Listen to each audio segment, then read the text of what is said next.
All right, everyone, this is Tim with Online Big Blue, bringing you the best in New York Giants sports talk and entertainment. A lot of people have been requesting the old intro. I can't do the old intro right now because of the fact that I'm on the old microphone.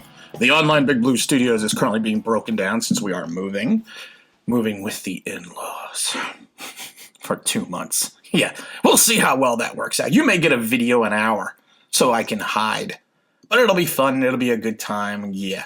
We'll see. I wanted to talk about a couple things today about the New York Football Giants. Some more media biased, where some former players are currently right now. Because I saw an interesting article about former New York Giants who are on certain teams, and I kind of want to just review that. But the media biased against the Giants to me is interesting because a lot of people complain about it.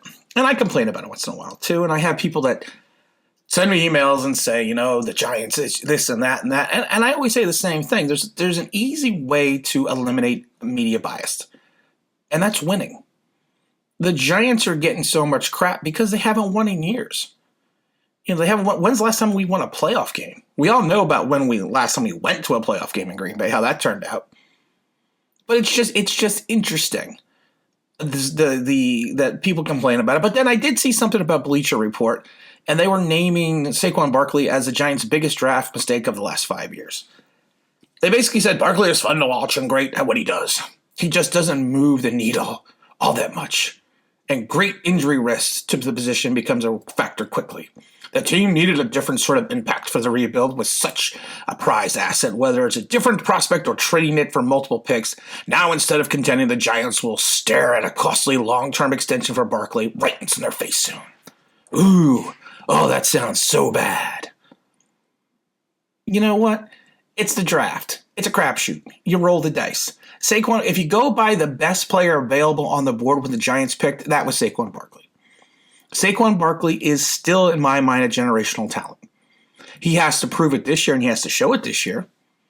But he's still a guy with talent. And I'm not sitting here and going to worry about the extension. The extension's the extension. The extension will take care of itself. I said a couple years ago, and other people on Twitter and giant YouTubers are like in year 2 that we have to sign Barkley long term. And I said, no, you never sign a running back long term until after year 5. You pick up the 5th-year option, then you extend him, and you see what happens then.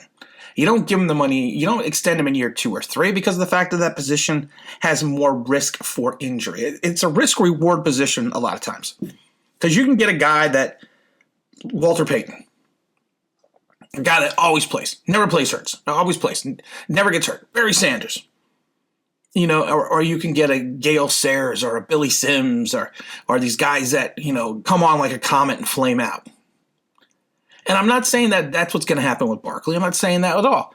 But you can't sit there and bash the pick until you have a full totality of his career with the Giants. That's all I'm saying. I mean, it's not that difficult. And then we had CBS Sports came out again and was basically bashing the Giants again. And it's like, okay, whatever. I mean, really? It's the Giants. You either love the Giants or you hate the Giants. That's it. I did find something interesting. They Giants and the Jets updated protocols for the fans for Giants Stadium when they're going to be attending the game this season. So they are going to be allowed at 100% capacity. There's going to be plenty of safety protocols. They're going to reduce touch points, which I think is cash-free transactions such as that. Fans who are not fully vaccinated should wear a mask in the indoor spaces. Empty, reusable, or plastic aluminum bottles are permitted, but can be filled up at water fountains at stations. Food may be brought into the stadium as long as it's contained in a... I didn't know you could bring food into the stadium. I didn't know that. I really didn't. I never tried. I've tried to sneak alcohol in, but I never tried to sneak food in. Let's see here. Attendance at every station and every restroom to clean and disinfect their hands. All interior spaces, HVAC filtration systems have been upgraded to the whatever it is. Tailgating will be permitted at MetLife parking lot unless otherwise designated. So it sounds like it's going to be kind of like status quo, status normal. I mean, with a little bit more precaution, which is what it should be, I guess. because I wear a mask. When you have a kid, you can't get a kid at a younger age. You can't get them fully vaccinated. You can't get them vaccinated at a certain age. So I still wear a mask going out because of the fact that my son can't get vaccinated. So that's why I wear a mask continuously. Plus, I'm old. I'm old like dirt. Now I wanted to briefly just touch on Giants around the NFL, and it is interesting the number of former Giants that are on rosters, and some guys that are still in the league that you're like, I didn't even know they were still in the league. Like, I was cracking up because Buffalo, Bobby Hart, good player, good offensive lineman. Could have probably kept him, but we didn't. But that's all right. He went to Cincinnati first. He played starting 45 games in 3 years over Cincinnati. But Davis Webb is on the practice squad in Buffalo. Davis Webb, man. That kills me. And then even Miami, like another offensive lineman who was actually a pretty good offensive lineman which is DJ Fluker. We let him go inside Patrick Omami for that 3-year, $15 million mistake. I found that interesting. What's his name? Corey Ballentine's with the Jets. Got a couple guys on the Steelers. The Ravens have picked up Benjamin Victor Cruz, of course, 2.7. Kevin Zeidler, Eric Tomlinson. He's over there. And I find it interesting that, of course, Odell Beckham's with the Cleveland Browns, but Kyle Lauletta is still hanging around the league, which I find, it just cracks me up. Eli Apple, of course, went over to Cincinnati Bengals. You got, what's his name, Janoris Jenkins over in Tennessee, and Skipper, the linebacker who had a cup of coffee with us from the Pittsburgh Steelers. He's over there. Nobody's with the Colts. Tay Davis. Does anyone remember Tay Davis? He was a Giant from 2018 and part of 19. He started one game, and we got rid of B.J. Goodson for him. B.J. Goodson has actually become a really good pro, and we got rid of him for Tay Davis. Yeah, that didn't work out. Aldrick Rojas, he's in Jacksonville. Who knew? I didn't know he went over to Jacksonville. You got DeAndre Baker and Mike Remmers over in Kansas City. Jonathan Hankins. Who the hell knew that Jonathan Hankins was still in the league? I didn't even know he was still there. And Patrick Omami, I spent way too much money on you in free agency. That's what we're going to call him, Patrick. I spent way too much money on you in free agency. Over with the Raiders. Kyle Frackwell, of course, is with the Chargers. And Joseph, the defensive tackle. Who knew that Joseph? We let him walk in 14. Who knew he was still in the league? I thought he retired. Cam Fleming went to the Broncos. Brandon McManus, the kicker. That's another young kicker that got away from the Giants. We have a problem sometimes of getting rid of kickers. And I know we have a Graham O'Matic right now, so I think that's pretty awesome. But we sometimes get an issue getting away from kickers. I don't know why. Eric Smith, the defensive tackle, and Darian Thompson is over in the Cowboys. Thompson looked like he was going to be a good safety for the Giants. But he was a Jerry Reese pick, so we kind of got rid of him. I thought that was interesting. Andrew Adams, the safety. I don't know if anyone remembers Andrew Adams from a couple years back. He played some seasons. He played 3 seasons in Tampa. He played fairly well. I actually thought he was going to be an interesting safety pick for the Giants. I really did. I thought he would be around for a while, but evidently he went over. Of course, we waived him. He went over to the Jets. I was there his last press conference in the last game against Miami, against the Redskins. Redskins, I had money put a quarter in the jar against Washington a few years back. Green Bay Packers, they don't have any former Giants. Mario Edwards Jr., he moved. He was waived by the Raiders. In 18, we picked him up. He had that one season. He played well. He played well enough. I thought he deserved a shot to be re-signed.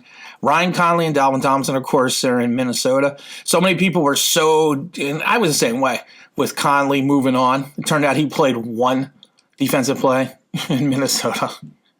Dalvin Thompson, that one hurts. That one hurts a lot. And the only problem with Ryan Conley is I love it that the article mentions that we were okay without him because he played one defensive snap for the Vikings, but the problem was we also had Devontae Downs play. Devontae Downs is not a starting NFL linebacker. He's just not. I mean, you could try to make the case that he is. He's just not. The big team on this list, of course, is Detroit Lions. It has 1, 2, 3, 4, 5, 6 former Giants. I think they just pick up guys. Grant Haley is over with the Saints. I didn't know that. He's a good guy. He plays hard. He plays well. He opened the season on the Saints practice squad, and he appeared in one game. Tampa, you know what? Tampa's interesting. Tampa's got 4 guys. They got Adams, the tight end. Anyone remembers Adams? Ross Crockle.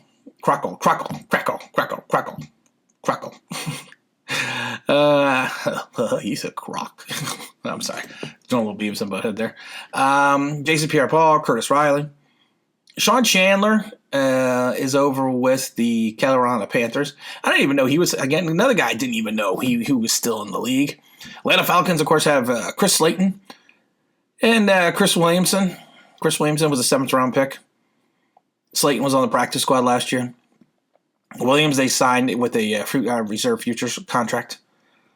There's really, in the Arizona Cardinals actually have a couple of good players. Of course, they have, let's see here. They got Marcus Golden, Devin Kennard, Colt McCoy, Justin Pugh.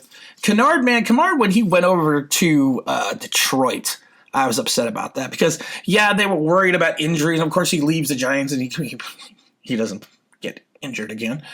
But he was a guy I thought they should have held on to at a USC.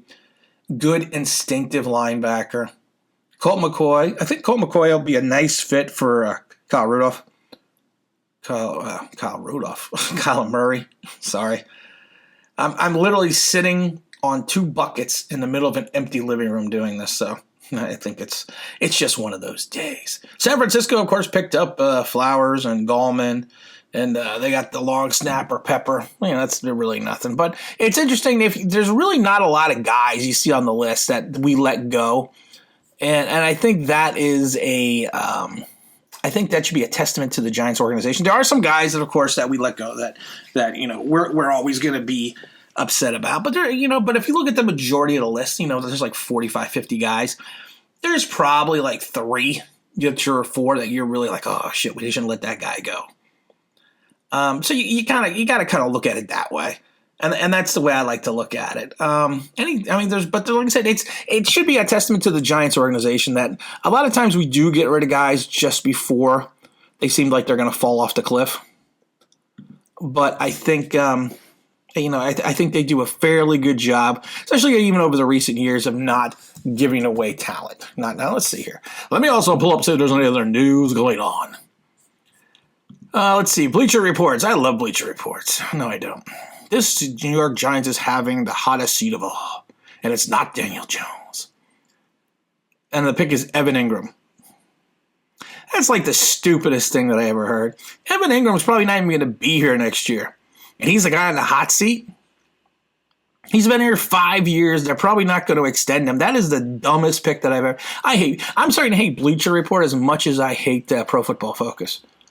And I didn't even think that was 100% possible. But it's actually gotten pretty possible now that I actually hate them more. Wow, I hate somebody more than Pro Football Focus. Let's see here. What else we got going here on here? No, I think that's really all the exciting stuff. So, Saquon Barkley is still saying that, let's see here. Saquon Barkley is ready to turn. When is Saquon Barkley ready to return? He'll return. Another week, another round of questions. Saquon Barkley doesn't know. And that's what people need to understand. You could ask, and Barkley even said on the Rich Eisen, so the focus is to take it one day at a time and kind of go with the flow. That's the thing with ACL. Unless you've had an ACL, you don't know. You don't know how you're going to recover. You don't know if you're going to recover. You don't know what your time period is going to be to recover. You don't know if you're going to have the full mobility and flexibility in your knee. Now, I will tell you this, that surgery now is not like it was when I had 2 surgeries. And I had ACL replacement. So you have a better opportunity to return to the player that you used to be than you do becoming the player that's a shell of yourself. Look at Adrian Peterson, man. He came back in 8 months, and some say he was actually better. So we're not going to worry about Saquon Barkley. We're not going to worry about when he's going to come back. I personally don't think he's going to come back or be playing until like week 3. That's why I keep screaming at the top of my lungs, we need to get another running back. No one ever listens to me. What do I know? Nothing. It's true, I don't. I'm just a guy on YouTube. And I enjoy being on YouTube. It's fun. It's interesting. Subscribe. I forgot to add that into the channel. You need to subscribe because that's the only way I can stay in the analytics and be more successful. But I always say subscribe. Don't matter to me. If you like listening to me, that's fantastic. If you don't, well, that's fine too. If you hate me, that's good. But if you still hate me, listen. I'm such an ass. And I know it. So we are going to be giving away the Coaches Club ticket. We'll talk about that later. Going to do a live stream maybe next week or two with some other giant content creators. I like doing live streams on other people's channels because I don't like. I've said it before. I don't like doing a lot of live streams on my own channel anymore because I just don't like doing live streams. But I do enjoy going on other people's channels because it's nice to have a topic of conversation with other people.